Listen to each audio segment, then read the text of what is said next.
আসসালামু আলাইকুম ভিউয়ার্স। আজকে আফু এসেছে বাসায়, তাই হচ্ছে আফুর নাকি খুবই চিংড়ি মাছ খেতে ইচ্ছা করছিল। আর আম্মু হচ্ছে ওর জন্য বানিয়ে দিল চিংড়ি মাছ। তো চিংড়ি মাছ রান্না করার জন্য প্রথমে একটি ডেকচি নিয়ে নিব। ডেকচির মধ্যে সামান্য পরিমাণ পানি ছিল, তাই হচ্ছে আগে জাল করে পানিগুলো একটু শুকিয়ে নিচ্ছিল, কারণ পানির মধ্যে তেল দিলে কিন্তু অবশ্যই তেল ছিটকে গায়ে পড়তে পারে। তাই হচ্ছে আম্মু পানিগুলো আগে শুকিয়ে নিচ্ছে ভালো, জালটা বড় করে। তারপর সেখানে দিয়ে দিবে তেল। তেলগুলো গরম হয়ে গেলে দিয়ে দিবে বেশ কিছু পরিমাণ পেঁয়াজ কুচি আর হচ্ছে কয়েকটা কাঁচামরিচ গোটা। আপনারা চাইলে বেশি করে দিতে পারেন। তারপর দিয়ে দিছে সামান্য পরিমাণ মরিচ বাটা আর দিয়ে দিছে মাছের মশলা। এখানে মরিচ কম দিচ্ছে কারণ আফুর হচ্ছে গায়ে জ্বর, তাই হচ্ছে ও একটু বেশি ঝাল খেতে পারবে না। ও ঝাল খেলে ওর মুখে নাকি জ্বালা পোড়া করে, তাই হচ্ছে ঝাল কম করে দিচ্ছে। আপনারা কিন্তু বেশি করে দিবেন, কারণ এই রেসিপিতে যত ঝাল বেশি হবে খেতে কিন্তু ততই ভালো লাগবে। আর যারা ঝাল পছন্দ করে তাদের তো দারুণ লাগবে। তারপর সামান্য পরিমাণ পানি দিয়ে নেড়ে চেড়ে মশলাগুলোকে কিছুক্ষণ কষিয়ে নিব।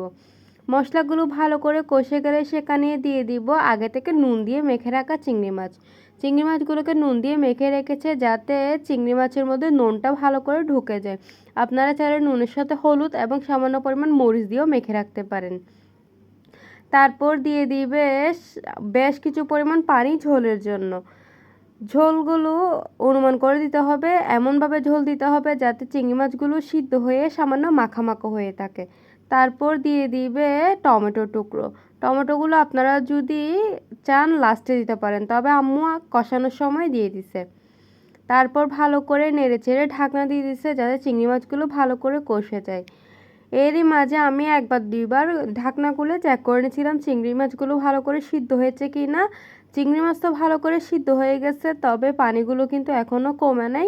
আম্মু যেহেতু মাখা করে রান্না করবে, তাই হচ্ছে চিংড়ি মাছগুলোর পানি একদম শুকিয়ে যাওয়ার জন্য অপেক্ষা করছিলাম, কিন্তু একদমই শুকাচ্ছিল না। তাই হচ্ছে বারবার চেক করে নেড়ে চেড়ে বন্ধ করে দিচ্ছিলাম। কিছুক্ষণ পর আম্মু ঢাকনা খুলে সেখানে ধনেপাতা ছিটিয়ে দিছে। ধনেপাতা ছিটিয়ে দিয়ে ধনেপাতাগুলোকে ভালো করে নেড়ে ছেড়ে আবারও কিছুক্ষণ রান্না করে নিবে, কারণ এখনও অনেক পানি রয়ে গেছে। তাই হচ্ছে পানিগুলো ভালো করে শুকিয়ে নিবে, মানে কমিয়ে নিবে আর কি। তারপরে দিয়ে দিল লবণ।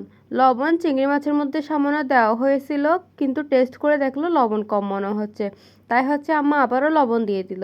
লবণ দিয়ে ভালো করে নেড়ে চেড়ে ঢাকনা দিয়ে অপেক্ষা করছে চিংড়ি মাছগুলো ভালো করে মাখা হয়ে যাওয়ার জন্য।